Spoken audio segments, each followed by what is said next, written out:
Thank you very much. I feel greatly honored to be the Northern California GRA David Keith Todd Lecturer. They've had a whole series of these, as hopefully you've seen from the previous slideshow that they run. When they told me I was going to be the Northern California Lecturer, I was really humbled because I don't really think of myself as being a real expert. But I guess that's what happens if you work in the same field for 20 years or so. You at least have that. The sponsors of these talks are three consulting firms, Regenesis, Geosyntec, and Ludorf and Scalmanini, so I should certainly mention those. The title of my talk, just to be a little provocative, is Can We Stop Undermining Groundwater, our groundwater supplies? And really what I want to do is take a look at the future of groundwater in California and how it fits in with the larger water resource system. Those of you that don't know much about me, I'm the director of the Center for Watershed Sciences at UC Davis, and I'm a professor there in civil and environmental engineering. And of course, there's websites and stuff on me, and we have a fun water blog, and we're going to come out with the April Fool's blog in a few weeks. So we're trying to gear up for the big holiday season.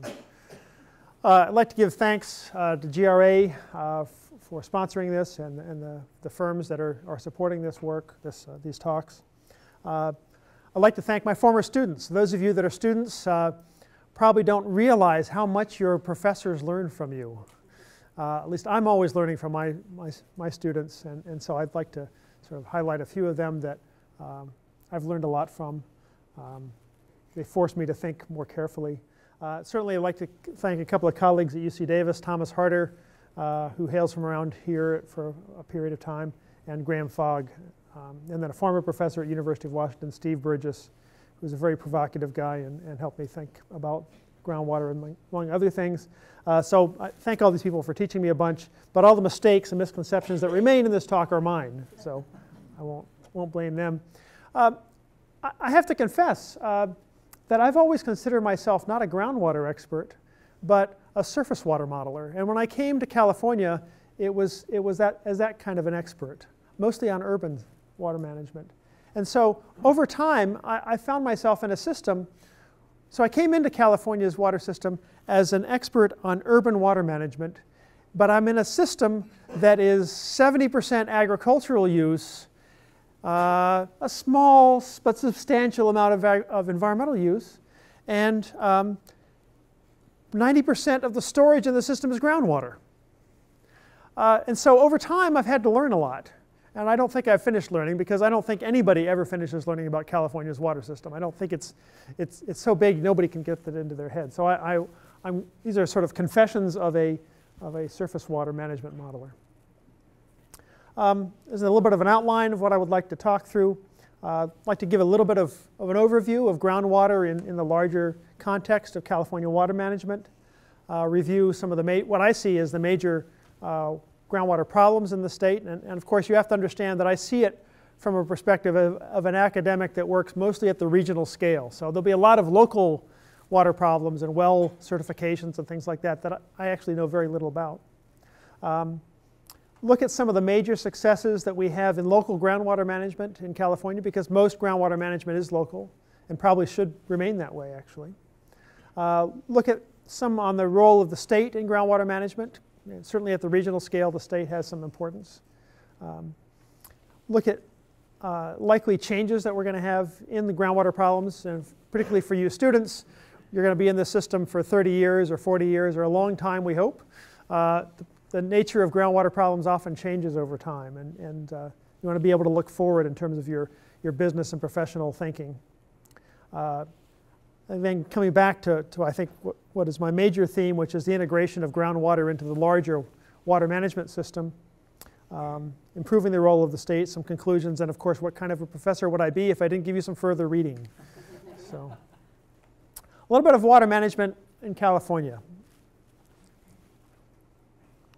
There we go.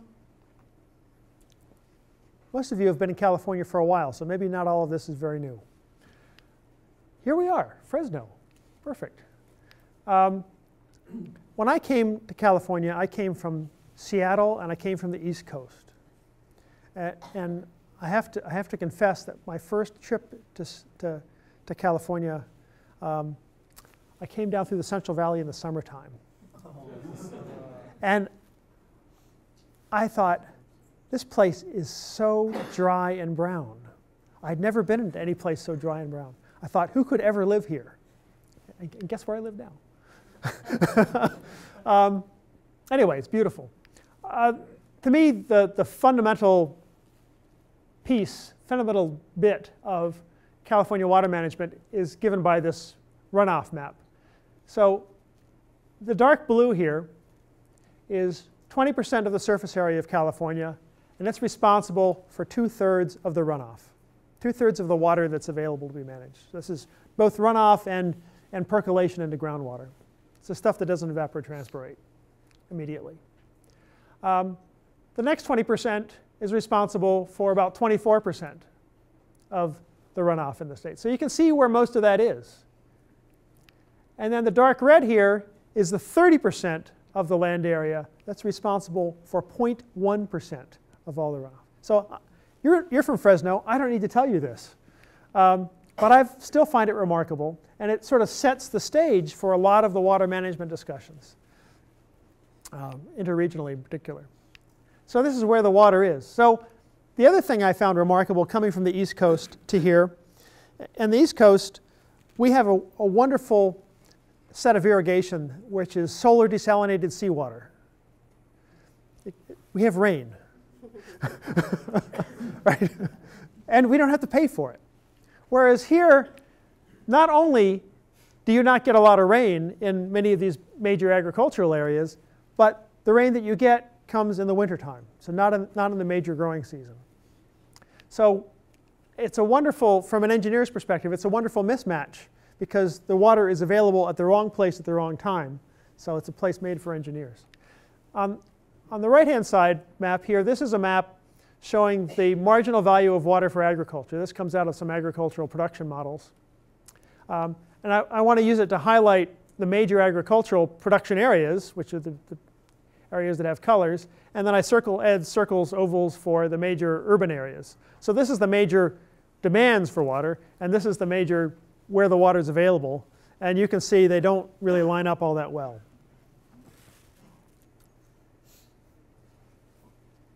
And so we have a lot of infrastructure, and you make a lot of use of aquifers. And I was putting together this slide this morning, and I thought, well, this is a map over here on the right of the aquifers, and this one over here is of the infrastructure that's on the surface. I thought, well, really, this is a top-down view of California water, and this is a bottom-up view. And I was thinking, well, most of the time we look at it from the top down, and we see the huge aqueducts and the huge surface water reservoirs on the streams, and we see the big demand areas on the surface. And it's a huge intertide system. One of the other things I like about this map is it's so colorful. Isn't it a nice colorful slide? It's kind of pretty. Why is it so colorful? Because there's a lot of people involved. And they're all of different types. We have the federal projects, and we have the state projects, and we have a whole host of local projects. We've got hydropower facilities, we've got water supply, we've got flood control, all kinds of things going on here. It's a huge, vast, interconnected network that serves a lot of purposes, and it's run by about 3,000 different agencies, different kinds of local water districts, state agencies, federal agencies, all kinds of overlap. And to me, it's amazing that it works so well, given the tremendous fragmentation of the governance. Although, in fact, I think one of the reasons it does work pretty well is it is very decentralized in its governance. So that if you're not able to get water, you know who to complain to, and they have a reason to listen. You know, if I don't get water in the city of Davis from my tap, I know who to complain to. The person in the city water department, and if they're not listening to me, I can go to the city councilman that can fire them. If I'm in some parts of the world where the local water officials are appointed by the central ministry in the capital city, then if I complain to the local person, they don't have to listen, right? If you have a local water problem, you have to go to Sacramento or you have to go to Washington, D.C. to complain, what's the chances that that's going to trickle back down to Fresno, not very much. So the decentralization of California's water system, I think, and America's water system really in general, is a tremendous advantage. And we have this sort of dichotomy and some tension between the centralization we need to run big infrastructure and big water transfers, the delta, the big aqueducts, the big reservoirs, and the decentralization we need to make things work at the grassroots level, literally, as well as to provide the financing for the big scale.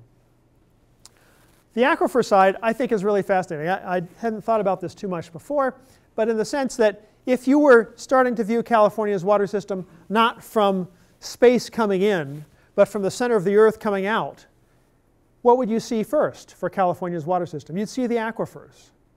And so you'd see this huge amount of storage that's in the aquifers, on the order of maybe 500 million acre feet of storage among all the aquifers in the state. And you'd see all the groundwater flows and the accumulations of salt and nitrate and all kinds of things that we have going on from the bottom up. And then you'd get to the surface and you'd see, oh, what's all this traffic up here? Right? But I think it's really an interesting contrast, and I think it shows some of the different sort of cultures that we have in some ways in looking at integrated water management in California. We have a lot of wonderful folks with groundwater looking at it from the groundwater up, from the geology up, and then a lot of economic interests and surface water engineers looking at it from the top down.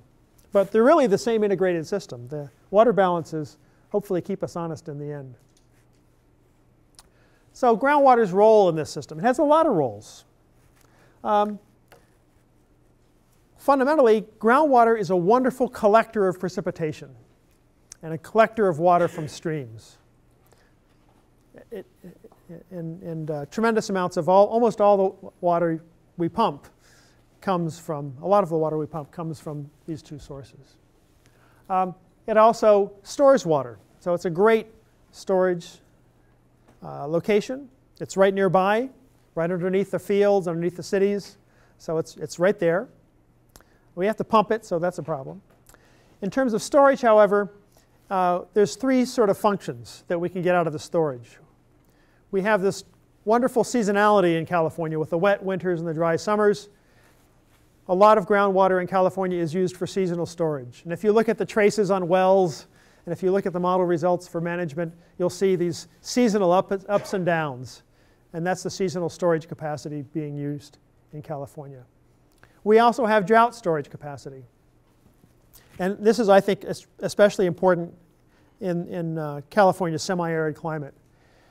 We've had 3 or 4 major droughts in California. 2 of them were 6 years long. If you go back and look at the 6-year droughts, how do you operate for a 6-year drought? Where does the water come from during a drought? First thing is you take water out of the reservoirs. That happens in the first couple of years. How do you get through the last 4 years of a 6-year drought? It's groundwater. Groundwater is really important for our ability to sustain droughts. It would cost you incredible gobs of cash to build surface storage to store water for a 6-year drought. It would be almost uneconomical to think of doing that. It's very rare for us to do that. So we rely on groundwater for most of our drought storage. And then finally, in some parts of the state, and the Tulare Basin, parts of the Tulare Basin are among them, we mine groundwater. We treat it like a mineral to be mined. You know, those of you that are in the geology department here, we often think about, well, mining oil or mining gold. Well, you can look at water as a mineral to be mined as an input for economic production. And in some places in California we do that. We don't do it nearly as much as the state of Arizona does to its aquifers, but there are some places we do it here. We don't do it nearly as much as we used to. But it's still important, certainly for the Tulare Basin. We use groundwater to convey water. So it's like a vast distributed underground pipeline system. If you pump water from one location, you're drawing water from lots of other locations. Instead of having to build pipelines to connect it all, you have some ability to use groundwater as that conveyance mechanism. Groundwater serves as a drain. In agriculture, and much of agriculture, you rely on keeping the groundwater table low enough that you can drain excess surface water, pull out some of the salts, and then quite a few other things that come off of your urban and agricultural activities will drain into that as well. Nitrate contamination, among other things. In most of my career, I really only thought about the first 4 functions of groundwater in regional water management systems. And then I started to understand that, at least for some places, groundwater also supplies support for riparian and wetland ecosystems. Most wetland ecosystems rely on having a high groundwater table. If everyone around that groundwater table has pumped it down, then it becomes much harder to sustain those kind of wetlands and those kind of riparian corridors in river systems, river and wetland systems. And we have quite a few locations in California, and I'll show a few later on, where this is a problem over time. I want to also mention that these roles that groundwater plays in our water management system change with time. They change in time with our society's, our economy's expectations for water. The roles, we didn't think about groundwater at all when we had a mining economy, surface water mining economy, based, the hydraulic mining of gold in the Sierras. Arizona has a mining economy in some areas, and they think a lot about groundwater, both for drainage and for water supply for the industrial processing. But as we changed from a mining-based economy to an agricultural economy, our interests in groundwater changed, and they're still changing as the structure of our economy moves away from agriculture by and large. It also changes physically. So when we started to develop groundwater in California, we started pumping the aquifers that lowered the groundwater table. Where I'm from, up in the Sacramento Valley, the groundwater table is basically permanently lowered from its natural condition by tens to hundreds of feet, tens to a few hundred feet maybe. That has drawn in additional surface water into the aquifers, so it's now at an equilibrium with the pumping. But that has caused some problems with wetlands in many locations. The kind of seasonal interannual storage we're looking for and the kinds of water quality that we're concerned with also vary with time throughout these systems. The major water problems that I see in California, and if you have others in mind, I'm happy to hear of them. First of all, well, I'm not sure these are in a particular order. One idea I find intriguing is this idea of undermining surface water. Certainly in the Sacramento Valley, where we've pulled down the groundwater level, where does that groundwater use come from? When you pump groundwater in the Sacramento Valley, where did that water come from? Immediately it came from groundwater, but where did that water come from? What would have happened to that water if you hadn't pumped it? It would have flowed down a stream someplace. But by lowering the groundwater table, we're inducing additional infiltration into the groundwater basin. So essentially, I like to use this phrase perhaps a little bit loosely at times, most groundwater use is stolen surface water use, or it's abducted surface water use, at least in a sense, in a physical sense. And so I think that's a very interesting challenge for the water rights system, by and large. Maybe not now, but certainly into the future. In a few places in California, we have overdraft of groundwater in the Tulare Basin. It's somewhere between 800,000 acre-feet and 2 million acre-feet a year. Different estimates vary. We have localized contamination, still a lot of localized contamination in many urban areas and former industrial locations. I think one of the bigger challenges we have in California at the large scale is regional contamination. Certainly from a lot of agricultural activities, we have salts coming in. We bring in a lot of more salty, saline-laden irrigation water from the delta. We apply that water onto the fields. The water is used by the crops and evaporates, evapotranspires out, leaves the salts behind. They accumulate by and large. Some of them drain out to the San Joaquin River, but by no means all. And we have the accumulation of nitrate in groundwater by a similar mechanism. And the work we did recently with Thomas Harder, I think, highlights this. These regional contamination problems are very different than the classical urban water contamination problems that we learned about and learned how to deal with in the 1970s, 1980s, or early 90s. People think, oh, you have a groundwater contamination problem, you should do pump and treat. That's what we did on the urban scale for these small dry cleaners and leaky underground storage tanks. If you have a site that's a few acres, you can do pump and treat. If you have millions of acres, you're not going to be doing pump and treat. So that's, I think, one of the bigger dilemmas we have to deal with. Loss of riparian and wetland ecosystems. As the ecosystems have become scarcer, I think they've become more problematic. We've wanted them back more as we've become a richer society. So we're going to have to deal with some of that. Land subsidence is still occurring in a few locations. I always find it a little bit ironic that this water supply problem of land subsidence causes a flood problem, often because we've changed the gradients of flow on the surface. And we also have some water delivery problems in locations because we've changed the gradients of the canals that we use to deliver surface water.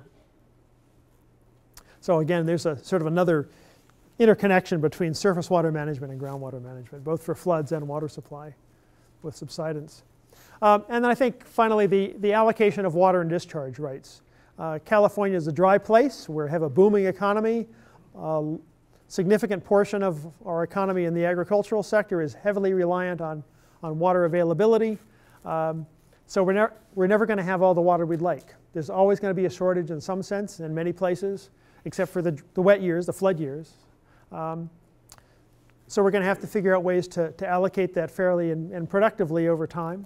And then on the discharge side, we have the mirror image problem of how are we going to handle the contaminants that are in the discharges of the wastewater and the return flows that come out of any kind of human activity. The bottom here is another thought that really all these problems in some sense, and all water problems, groundwater problems I think included, are local in a sense. There's a high amount of uniqueness, I think, to groundwater problems because they have local geology, local water uses, local water balances. It defies a lot of statewide authority. It defies a lot of statewide management. But just as, and you could say the same thing about traffic congestion on your local streets too. But yet we've also found a lot of value in having the state and the federal government do safety standards across cars. So the signals all work the same, no matter whether you're in Fresno or in Bakersfield or even Reno. Our decentralized systems are also benefit from having some centralized work and standards and input. We go through a few of these. Groundwater overdraft. This is some of the work from Claudia Font and her colleagues at USGS that look at the groundwater overdraft essentially from 1962 to the 2002. You can see that for the Sacramento Valley, the Delta and East Side streams, and the San Joaquin Basin, they're pretty much in balance. The Tulare Basin as a whole, it goes up and down with some of the major droughts, but on the whole, there's a long-term overdraft. This overdraft in the Tulare Basin is about 15% of the net consumptive water use in the Tulare Basin. It's similar to the water that's taken in, brought here from the Delta. And so when I think about water management for the Tulare Basin, I'm very worried because about 30% of their supplies are very subject, they're from outside and they're at risk certainly in many ways. We have overdraft in some other smaller areas of the Central Valley and the Pajaro Valley, Salinas Valley, and some of the coastal aquifers. I think overdraft is less of a problem for California as a whole than we talk about. It's sort of overstated most of the time, but we do have a few locations where it's quite profound. Land subsidence, again from Claudia Font's wonderful work. This is a map that shows the amount of subsidence that's occurred overwhelmingly from groundwater use in different parts of the Central Valley. You see a little bit up in the Sacramento Valley. You see the delta is subsided, but that subsidence is not due to groundwater use. It's due to the compaction of peats and the oxidation of peat soils that are now pretty far below sea level in many places. And then down here in the Tulare Basin, there's quite a lot.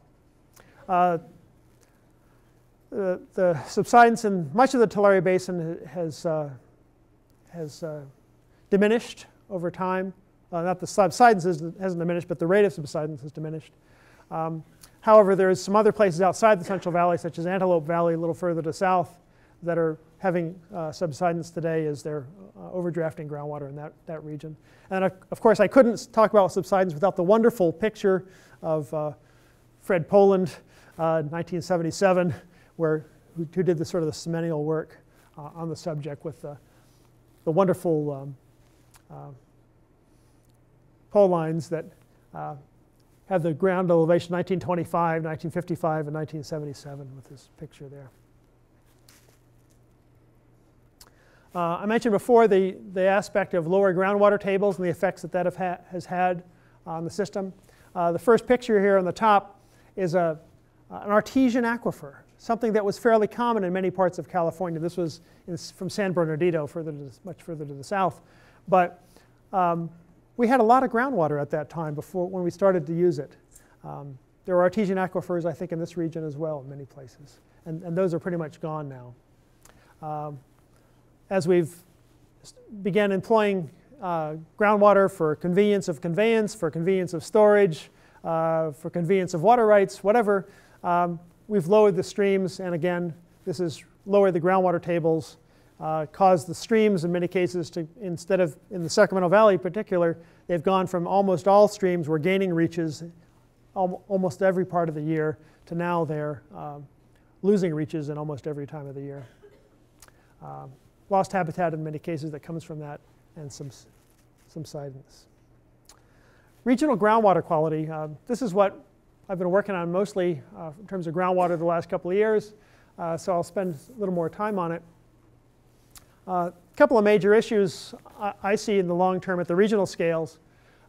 Salt accumulation and nitrate contamination. So in terms of salt accumulation, I see this mostly occurring in the San Joaquin and Tulare basins, as well as some smaller ones. Which ones? I'm not sure which ones yet. Certainly down in the Imperial Valley we have some of this.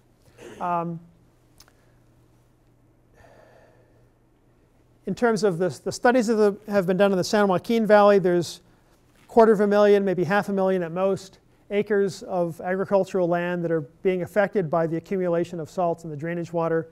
Over time, some of that's going out of production. I think that's sort of the maximum liability, maximum vulnerability we have in the system for accumulation of salts. There are also some San Joaquin River and Delta effects of these accumulation of salts, because if you look at the Delta problems, and I've been unfortunate enough to work on those for quite a long time now, the Delta, a lot of the Delta problems have to do with are really flow and salinity problems from the San Joaquin River. So a lot of the salinity that we try to drain from a little bit north of here makes it into the San Joaquin River, and the salts that don't drain in the San Joaquin River, they stay in the soils and go into the groundwater. Nitrate contamination, I think, is a much more widespread problem in California. It will affect, I think, millions of acres. Fortunately, the effects are not quite as bad, I think, in terms of the long-term sustainability. In California, these are primarily, the problems are in the Tulare and Salinas basins. There's a lot of nitrate contamination down in the Santa Ana River watershed, the Chino Basin. But most of that area is now served by water supplies from surface water, and the water quality is treated. In the Salinas and Tulare basins, most of the problem is with small communities and individual households that are out in rural areas where they might not even know they have nitrate contamination problem, and they'll have to work on that. And that's expensive for them because they have very little economies of scale. Almost all this nitrate comes from agricultural activity on the surface. It accumulates over time. It's very expensive to turn it around. It's so expensive to not use that nitrate on groundwater to the levels that you have discharged to groundwater, that if you were to reduce that nitrogen applications to the surface to levels that would give you drinking water quality in the aquifer, two things. One is you would have to shut down an awful lot of the agriculture on the surface. So many of those communities would have much higher, more difficult unemployment problems, as well as nitrate problems. And it would take 30 to 50 years for most of that nitrate to work its way through the groundwater system. So I think this is a devilish problem. But fortunately, I think the problem that comes from the nitrate in the groundwater is primarily a drinking water safety problem. And that can be resolved with some money to a relatively modest number of small communities. It's just a matter of gathering up that money and applying it well over time. So we're seeing some agricultural productivity that comes out of that form of pollution. And in many cases, we probably wouldn't want to sacrifice that, although there's some things we can do on the surface as well. These, I think, are emblematic of a couple of major state problems. These state problems come primarily from agricultural drainage. We have some very large programs now, the Irrigated Lands Program at the state level and the regional levels that are trying to look at this, try to address it systematically. I think this is a very, very good effort. There's going to need to be a major state regulatory role in this, and I'm a little concerned that the official law would require everybody to have drinking water, safe drinking water coming out of the out of the leachate of their fields, and I think that's a little bit much to ask. And so there's going to have to be some regulatory compromises that come out of this in the long term, I think. As I mentioned before, there's huge costs for source control in this. And essentially what we're coming to, I think, in both for salts and for nitrate contamination, is how do we manage the degradation of these aquifers? I don't think we'll be able to eliminate the degradation of these aquifers in an economical way, in a way that our society will put up with. I think we'll have to figure out how we're going to reduce that rate of degradation and how we're going to compensate for it in other ways. This is to show that these nitrate problems are not local to California. They're not local to this basin here or the Salinas Basin. The black dots are nitrate violations everywhere in the country. And you can see, too bad the color on this isn't the best. You can see the red zones all over the country. Every major agricultural part of the country, every major agricultural part of the world has nitrate contamination problems for groundwater. We are not at all unique. The area that I'm originally from, over here in Delaware, has a whole bunches out here. So this is not unique. We're just at the bleeding edge of this. Fortunately, it's the economics of it are something we can afford to solve, I think. Coming back to the ecosystems, the thing that I never really thought about for the first 20 years of my career, in terms of groundwater at least. Again, taking from Claudia Falt's really nice work, this is a wonderful map of the Central Valley and the surface water in pre-development times. What were the land uses? And you can see a lot of seasonal floodplain, a lot of wetlands, seasonal wetlands, permanent wetlands in the valley. And that coincided with a much higher groundwater table. Okay. If you have a low groundwater table, it tends to drain those wetlands. Map to the right, 1873, what I think of as the first California water plan. This was the first time when we're just starting to see the end of the mining era. We're starting to see people think, hey, you know, really, the gold was great, but the real wealth of California is going to be in its agriculture. And so how are we going to develop that huge Central Valley and move all that water from where the water is to where we want the water for agriculture? And you can see the map from there showing the huge, you can't read this very well, but these darker grayish areas here, they're all seasonally overflowed lands, or in the case of the Delta, permanently overflowed lands, and of course Tulare Lake, which is vast farmlands here now. So again, the riparian and wetland ecosystems often depended on this groundwater. This is sort of a more modern assessment of this, a wonderful paper by Howard Merrifield, 2010 in PLOS. I apologize for the fuzziness of these, but you can see the darker areas are essentially groundwater dependent wetlands, certainly down on the floor of the Central Valley, but also in other areas. I find it a little bit hard. I mean, whatever wetlands there are here are probably groundwater dependent, but the wetlands certainly are not as extensive as they're shown on this map in Death Valley. There are also very interesting spring-fed systems, and you see these up in the mountains and up in the hills a bit. These spring-fed systems are really important for a lot of the salmon that we're seeing. And when the climate becomes warmer, they're going to continue to be more important, because one of the wonderful things about the spring-fed systems is cold water pours out of them all year round. It's very different than our normal surface water streams.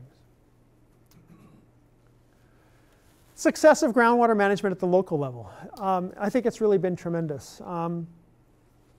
We've had really very weak state groundwater authority in California compared to other states. Even the Texans refer to us as the Wild West of groundwater management. We've had a lot of local control and a lot of successes with it. Certainly in the Kern area, as well as up in my area, Yolo County, we found that often the most effective way to regulate groundwater use is in how we price surface water. If you go into the Kern system, and certainly in the Yolo County system, and you ask, well, how do you set groundwater, the surface water price? Well, you don't set it to be less than the cost of pumping groundwater. What happens if I'm a surface water irrigation district and I set the price to farmers of surface water to be greater than the cost of pumping groundwater? If you're a farmer, what do? You pump groundwater. You're smart. You pump groundwater. So what happens if you're a surface water provider and you set the price of surface water a little bit less than the cost of pumping groundwater? You'll use surface water whenever you can get it. So what we have in the wet years in much of the system of California is the surface water folks and the groundwater folks get along pretty well by the surface water price being a little bit less than the cost of pumping groundwater, so that when surface water is available, all the wet years, farmers use as much as they can. That does two things. First, it takes pressure off of the groundwater pumping. And second of all, you have all this surface water application. Not all of it goes up in the air. There's a fair bit of it that becomes return flow to groundwater. And an awful lot of our recharge of California's water system depends on essentially inefficiencies in irrigation. Okay? So in a sense, for much of the conjunctive use, particularly for the drought storage, we rely on inefficient. The system is efficient because we have inefficiencies on the farm scale in irrigation inefficiencies. This is something that a lot of folks in California don't understand, but I think it's very important in many parts of the state, certainly in Yolo County and parts of Kern. Elsewhere in California, this map is, I think, kind of interesting. It shows all these little golden dots are nominally the groundwater management plans, and the blue dots are where we have adjudicated basins. This is where the groundwater problems were so bad that everyone was suing each other. Okay, you don't really have groundwater problems that are terrible until everybody's suing each other. This is how we recognize, this is the scale for water problems in California. Floods, droughts, and lawsuits. It's got to have one of those things to have really big changes. So in these blue basins, and I want you to notice they're almost all in Southern California. The urban development, the agricultural development occurred earlier. The groundwater development occurred earlier too. And so they started to sue each other as the groundwater started to go away. And in most of those cases, it took 10, 20, 30 years of lawsuits. And then eventually, in these cases, they figured out an allocation of the surface water, of the groundwater, among different different surface users. And so I'll talk about those just a little bit later. The other big success, I think, of local water management for groundwater has been the aquifer banking and storage markets. I like to tell a story about in the early 1990s, we had Metropolitan Water District and some of the agricultural users down here in the Tulare Basin buy water from Yuba County Water District and Glen Colusa Irrigation District.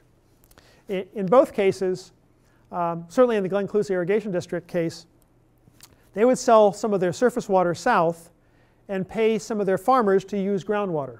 So here we had a local conjunctive use project that was entirely based on water markets and deals with other local water users in another part of the state.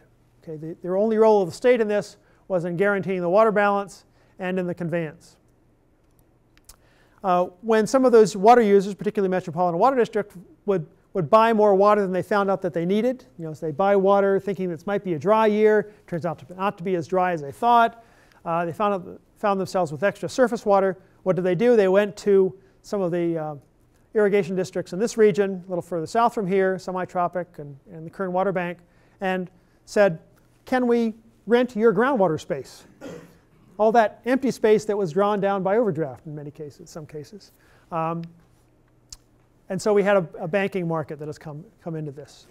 I recall one of the Metropolitan people explaining how he explained this concept to the local irrigation district. He came in with two pitchers. One was empty and one was full. And he says, here's your aquifer. It doesn't have much water in it. I'm coming in with water, and then he takes all the change out of his pocket and he dumps it into the pitcher that has the water in it. And he says, I'm going to add water to your aquifer, and then he adds water to the aquifer, and all the change falls out into the empty pitcher.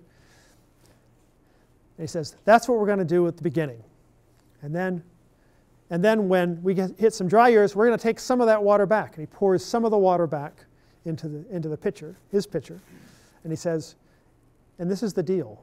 We'll take some of the water back, but the money's going to stay here. And it's a nice example of how to explain things to people, I thought. And of course, there's a lot of issues that you have to work through on all of these things, a lot of very legitimate concerns. But I'm really pleased that over time, most people have been able to work these things out to their mutual benefit. Some state roles in groundwater management. Most groundwater seems to be managed by courts. And the adjudicated basins, I think, are the primary examples we have of courts coming in and basically dividing up the waters in different parts of California, although not very many parts of California. The state also has a tremendous role in enabling legislation that allows the local groundwater management districts and allows local government to have the powers of the state expressed locally, governed locally, elected locally. The surface water districts that are involved in these conjunctive use schemes all are empowered by state water rights, state enabling legislation, state technical services, things like that. We have a whole bunch of state water agencies. The State Water Resources Control Board, which is in charge of surface water rights, or not even all surface water rights, just the appropriative rights after 1914. They have responsibility under the Clean Water Act and the Porter Cologne Act for groundwater quality. They also give out money to local agencies, and they have this GAMMA project, which collects a lot of data on water quality, in particular for different parts of the state. The California Department of Water Resources, it's sort of gotten out of the construction business in the last decades, but it still remains somewhat in the data business. It also doles out money. And I want to highlight one of the best things I think has come out of DWR in a while is the C2VSIM model, which is essentially the state's equivalent of the fine work that USGS has been doing in the Central Valley to try to model the state's, or Central Valley's groundwater. It's really a heroic effort to try to manage or model something this big. And the first 2 or 3 people that try it are bound to be pretty wrong. This is a lot better than what came before it, and there's still room for improvement, as you'll see later on. We also have a host of other state agencies involved in water management, groundwater management, the California Department of Public Health in terms of drinking water wells in particular. Department of Pesticide Regulation deals with contamination from pesticides. Department of Food and Agriculture, they manage a bunch of things. Actually, when I have class, I have this wonderful thing in class. When someone's cell phone rings, I said, you have to answer it and ask the person on the phone a question from the class. About water chemistry or something like that. Make my day. And then the counties. The counties, I think, also have a role in, increasingly now, in trying to ascertain what's going on with water management. An awful lot of the water experts, actually, in the Sacramento Valley are employed by the counties now, which I think is a really good thing. So here's sort of the information aspects of state water management. The state agencies funding research. This is what Thomas Harder and I and a whole bunch of other people did. But sometimes it's a little bit the blind leading the blind with so many agencies and so many different things going on. Changing future of groundwater problems. When has California ever had a problem that didn't change? I mean, this is one of the nice things. We often talk about how hard it is to change things in California, and sure, it's hard. But if you go back and look at the history of California water, it's always changed. And I think we can expect that to continue. It changes in a very noisy way. It takes a long time. We have to have lots of floods and droughts and lawsuits. But eventually it does change, and you can see some pretty big changes. Some other things that are going to force changes, and particularly related to groundwater, are some of the climate warming and sea level rise, mostly in the coastal aquifers in the delta. The stress on the environmental objectives, again, the groundwater side of the surface ecosystems, particularly wetlands and riparian ecosystems. Population growth, I think, is shifting. More of our groundwater use is going to go to urban uses, less from ag. Our expectations of the water quality are going to vary the same way. And on the agricultural side, we're going to have more high value and permanent crops. So it used to be that if you had a drought, you could fallow your crops more easily because they were annual crops. The economic loss was less. If you now have almond orchards, what happens if you fallow those? If you don't irrigate them? That's very, very expensive.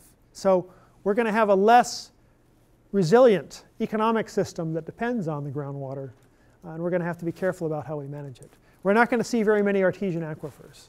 We're going to see a lot more efforts to recharge groundwater as much as we can, and we're going to see a lot of people get a lot more concerned about the groundwater management. How do we integrate all of this into surface water? I mean, to me, groundwater is intimately connected with surface water, at the regional scale certainly. And so we have to manage them together. We're going to have to increasingly move to where much of California already is, with sort of portfolio-based management at the regional scale. Again, Kern is a really great example. Yolo County is a great example where we manage the surface water and the groundwater together by varying these prices, by making sure we operate the reservoirs right, and by taking care of the groundwater, modeling that as well. A lot of different things. You want to have a much more secure water supply reliability for the higher value crops. You're going to have to manage these things a little bit more carefully. And managing them more carefully is going to imply managing it more at a regional scale, which is going to involve more people, which is going to involve more noise, which is going to involve more money, but it'll give you more reliability, which is what the economy really needs. This is going to include a lot of conjunctive use, in some cases aquifer storage and recovery, wastewater reuse, and I'll come back to this idea of the optimal irrigation inefficiency and conservation. If you conserve too much of that agricultural water, then you're not going to be recharging the groundwater basins as much as you need in many places, many of the year. I like the pictures for this, in that these are all different conjunctive use, different recharge basins. And you can see they're managed very differently. This one down here is on the Santa Ana River. You've basically expanded, widened out the stream bed in some locations and built infiltration basins there. Up in the upper right there are sort of off-stream irrigation recharge basins. Essentially, they're taken out of agricultural production or urban parkland and made into recharge basins. And then the lower one is the Kern Water Bank, which is a seasonal wetland in the years that they have extra water for this. Little different philosophies, little different economics. Improving the state's roles in water management. So, this is what happens if you try to change water management. Sometimes they come and get, Anybody here ever seen Chinatown? Movie Chinatown? It's Jack Nicholson. If you haven't seen Chinatown, there's an aspect of it that's very much about California water. Then you'll get the joke of that picture. I think to improve the state's roles, some things will be useful. The first is authoritative information. When I go to talk to people about California water, there's just everybody has their own data. Everybody has their own facts. Everybody has their own myths. And they're all a little true and they're all a lot wrong. We need to have places where we trust the data, where we trust the information to be done well, done in public. This is really important. Otherwise, we can't hold the conversations we need to manage things well. It's all just he said, she said. It ends up in court. It's very expensive to work it all through. Some accounting. Again, you want to have good information. You would like, when you put in a financial investment, you want the accounting to be done right. You don't want you don't want the sort of Madoff kind of accounting. Madoff with the money. You don't want somebody to make off with the water. In terms of water quality, we should probably have a consistent state role in alerting overlying land users, households that have wells, whether they're going to have problems with the contamination in the wells in that region. Same thing with the communities. Authoritative data and models that help us resolve our disputes and really figure out what's going on. In many cases, we're going to have to offer people compensation. to change the way we manage water. I'm a big believer in using markets as one means of providing that kind of compensation. We've had a lot of success, I think, in much of California using water markets to reallocate water in a temporary way or in a permanent way with regard to droughts. But I think we'll have to look at some things like that and maybe more official compensation mechanisms for problems with water quality as well as quantity. And again, I think the state's predominant role in this should be in fostering and supporting local actions, including long-term quantification of rights, so that the local folks will know what they're dealing with and they can feel secure about it. That includes defending those rights as well as quantifying them. How well do we understand the water balances? So we have a model of water in California that I'll show in a minute. And we were trying to compare 3 different groundwater models for the Central Valley. And so there's the Central Valley. It's divided up into 21 regions. And the top chart here shows the major internal flows, external flows into the different major basins: Sacramento Basin, San Joaquin, Tulare, and then total. And I want you to see how different those numbers are at that scale. They're not too far off. The CVGSM model is 1997. The C2VSIM and CVHM, they're a year or 2 ago. So they're much closer than the old model. In terms of the estimation of overdraft in the Central Valley, here's also the results for these 3 models. They're quite different. Although look, the valley totals are pretty much the same, and they're very different than what occurred before in 1997. But the distribution of that is very different. And then when you look at the external flows disaggregated by those 21 subbasins, you can see in some places they're really close, and other places they're quite far apart. So I think what we're seeing in terms of our understanding of the data in groundwater, certainly in the Central Valley, is we're better than we were, but we've still got a long way to go. I want to come back to the portfolios, managing all these different aspects of water. We have a lot of local activities. 80% of the expenditures on water are done locally. 80% of the water management is done locally. Statewide activities by Fed and state, they're important, but they're not the most important. But it's important that the whole system work together. And so what I want you to see in here is in the local actions and the statewide actions, there are still roles for groundwater recharge, banking, and use. And the important thing here is mixing all of these things together in a smart way in what I'll call portfolio planning. So we've tried to do this in our own academic way. We have a computer model called Calvin. It's a model of the entire intertide California water system, both surface water and the groundwater. It manages the supplies and the demands. We optimize it for economic purposes for the whole state over a 72-year period, so it has wet years and dry years. The numbers are not perfect. I have a saying that I'd like to quote from George Box on modeling, that all models are wrong, but some are useful. And I think it's really true. So you never want to believe your models too much, but you can get some insights out of them. Just like it's hard to ask this of students, but not everybody here, some people here have gray hair or no hair like me. So those of you that have gray hair or no hair, you still do your retirement calculations, don't you? Do you believe them? But you still do them, right? So models are the same way. Same thing if you're in local government, state government, you're doing budget calculations. Do you believe them? Not perfectly, but they do give you some insights. Same thing with water management models. So before I go to this, let me just show you this model. This is really fun. This gives you a sense for the scale of California's water system. So maybe can you be Vanna White? Sure. Okay. So this is California's water system. This is the schematic for the model. So over here is Shasta and Trinity River. Down there is San Diego and the Colorado River. And you're somewhere in between. There you go. We can just leave it up here on the table. And so what this model has is all the major surface water reservoirs, all the major groundwater basins, all the major water uses, major flows, major environmental flows, major water demands, agricultural and urban. What's the economic value of water deliveries to those locations, different times of the year. And so we can do climate change studies, infrastructure studies. What happens if we lose the delta? What happens if there's less water available from the delta? What does that do to the whole system? Not perfect, but it gives you some sense. So we recently tried to update this model from the 1997 CVGSM model up to the C2VSIM model. Again, not perfect, but it does provide some insights.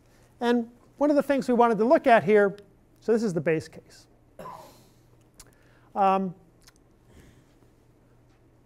total Central Valley overdraft estimated from that model is about 1.2 million acre feet per year.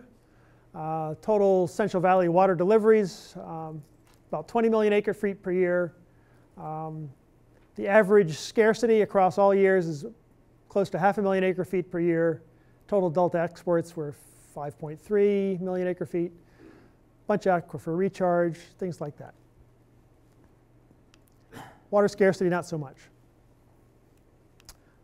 We thought, well, just to exercise this model, let's end all overdraft.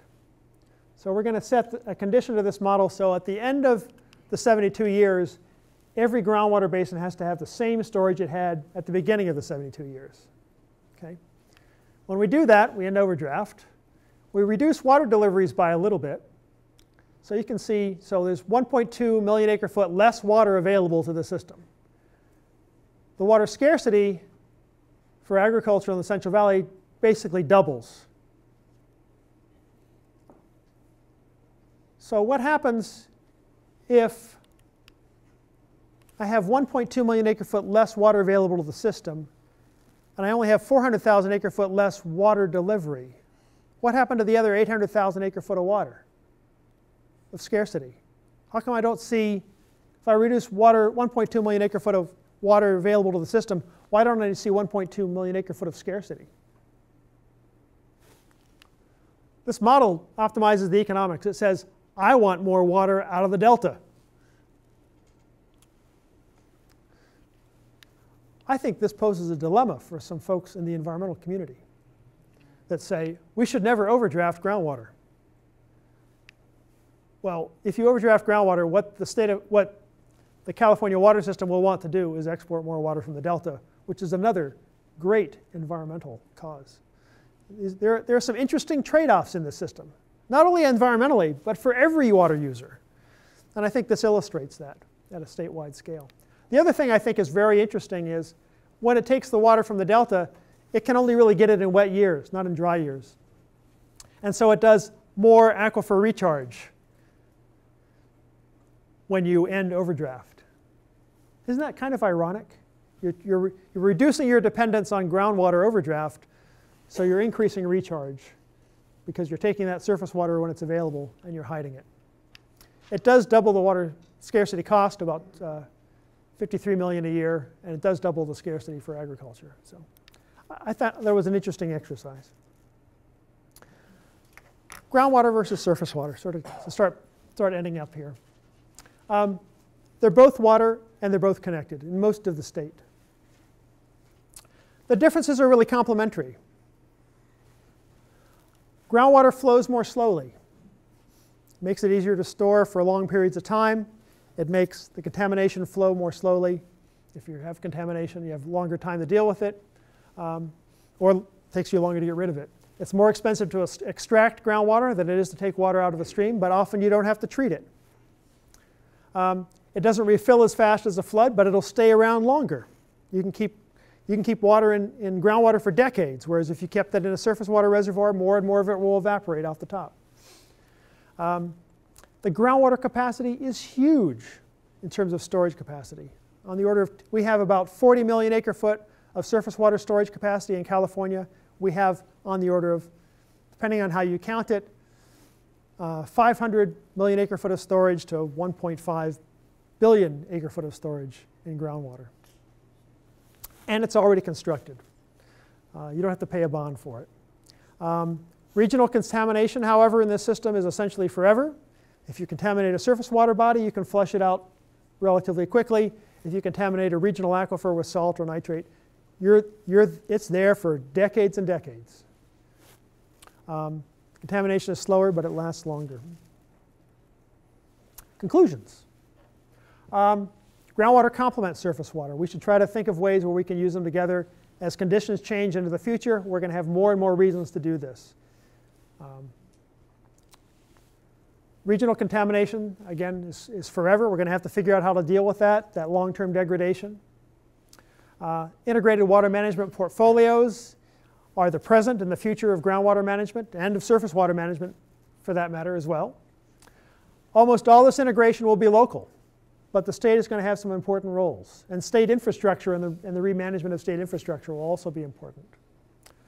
What should or can the state do to help? That's going to be a matter of a lot of discussion and complaining. But the state will have some important roles. And water management includes groundwater. It's not just surface water. Some recommended readings. There's a lot to read on this. ACWA had a really nice report, came out 2011 on sustainability of groundwater in California with a really nice accent on local water management efforts. The book by Blomquist, Dividing the Waters, is special, nice view of how those adjudications in groundwater occurred historically. Wonderful work by Claudia Font and the USGS folks on Central Valley Aquifer. A book that Ellen Hannock and I and a bunch of other professors wrote on California water management in general. Here it is. Buy my book, it's free off the internet. Or you can buy it from Amazon, but it's free off the internet. It's one nice thing about working for a public university. We have a couple of fun little papers that we've written on groundwater overdraft and Thomas Harder's great work on nitrate contamination and a few other things. And then we have a water blog that we wrote recently on this. So I think that's it. Thank you all very much for your patience. And if you have any questions, I'm happy to take them.